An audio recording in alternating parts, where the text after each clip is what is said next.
Goddag og velkommen til Noget i Glasset. I dag, der skal vi have noget i vores glas.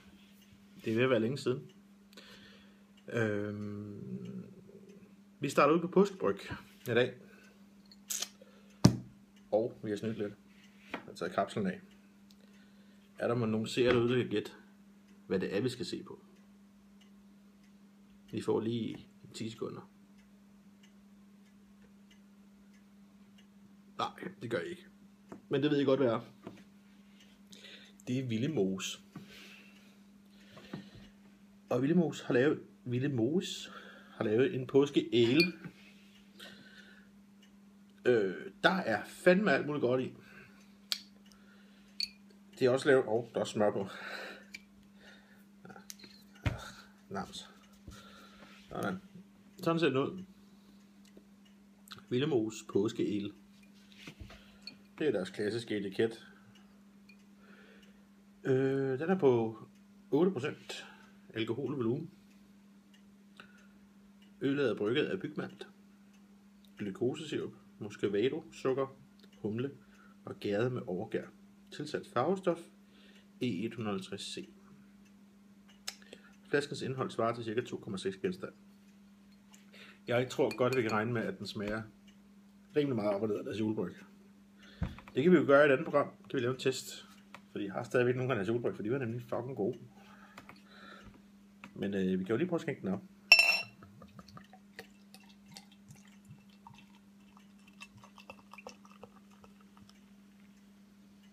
Ja. Smuk ser den ud. Den klassiske... Hvor kan man lave det igennem? Ja, det kan man godt. Den klassiske E150C. Det er jo en farve, som vi alle kender og holder så meget af. Men lad det jo ikke komme tvivlen til dem til gode, og lad os prøve at smage på det. Den dufter altså godt. Den dufter rigtig, rigtig godt. Kan man høre, hvordan den knitrer? Nej, ikke rigtigt. Nå, vi smager. Skål.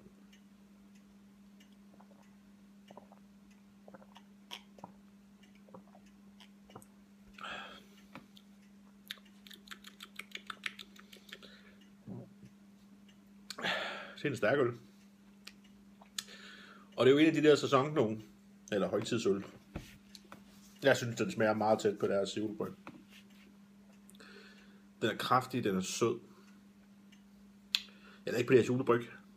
Der skal jeg lige rette mig selv på deres juleæle. Jeg synes, den smager godt. Ingen tvivl om det.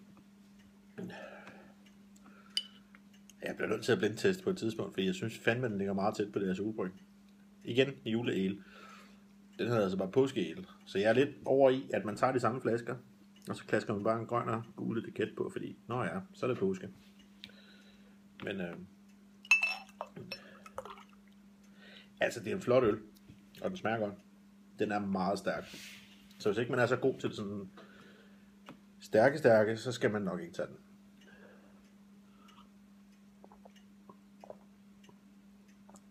Den smager af en typisk ale, synes jeg, på den kraftige side.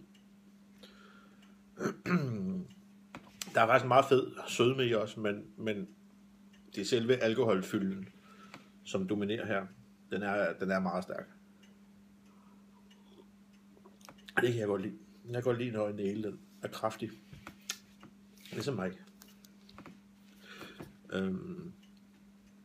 Men den er værd at prøve, hvis man har lyst til det. Er man ikke til det stærke, så skal man ikke gå ud af. De har også en påskebryg, den skal vi også med på et tidspunkt. Men det her, det var sådan lige en lille update her fra Noget i Glasset på TV Tomgang. TV, når du er i tomgang. Som er jo vores allesammens yndlingskanal. Der er ikke så meget mere at sige i dag, men jeg håber, at I kigger med en anden gang. Samme tid, samme sted, her på YouTube. Og det var som sagt en Ville Mose påskeæle. Tak for nu. Moin.